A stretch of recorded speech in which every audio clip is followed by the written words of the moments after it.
भाई बात करें प्रमोद प्रेमी यादव का। प्रमोद प्रेमी का इस साल का पहला नया गीत का एंट्री हो चुका है। तो जाएं और प्रमोद प्रेमी का एचडी क्वालिटी वीडियो का भरपूर मजा उठाएं, जिस गाना का टाइटल है का देबू नया साल में। तो भाई अभी तक जितने भी भाई इस गाना को नहीं सुने हैं का देबू नया साल में, तो जाकर सुने, भरपूर मजा आएगा, दमदार, मतलब इंजॉय भरपूर कर सकते हैं आप का देबू नया साल में।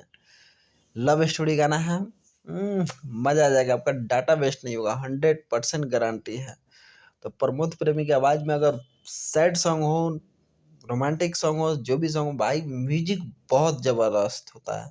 तो प्रमोद प्रेमी यादव का गाना रिलीज हो गया है का देबू नया साल में। तो जाकर एक बार गाना सुने, प्रमोद प्रेमी को सपोर्ट करें। वही बात करें भाई लिरिक्स का ना, तो लिरिक्स फाड़ू लिरिक्स रखा गया है, म्यूजिक भी दमदार म्यूजिक है। तो भाई प्रमोद प्रेमी का गाना अगर जितने भाई सुन लिए हैं तो कमेंट करके जरूर बताएं कि का देबू नया साल में कितना अच्छा आपको लगा। नहीं सुने हैं तो जाकर एक बार गाना सुने और कमेंट जरूर करें कि हाँ भाई गाना बहुत अच्छा है या गाना खराब है। आप लोग कमेंट करके जरूर बताएंगे। तो जितने भी भाई प्रमोद प्रेमी को जानते हैं, पहचानते हैं, इनको गाना को सुनते हैं, तो आप लोग से रिक्वेस्ट है कि मेरे चैनल को लाइक, कमेंट और सब्सक्राइब जरूर करें। तो thank you so much video watch करने के लिए। लव यू ऑल प्रमोद प्रेमी फैन। और का देबू नया साल में, भाई टाइटल ही इतना अच्छा लग रहा है, का देबू नया साल में। तो थैंक यू सो मच।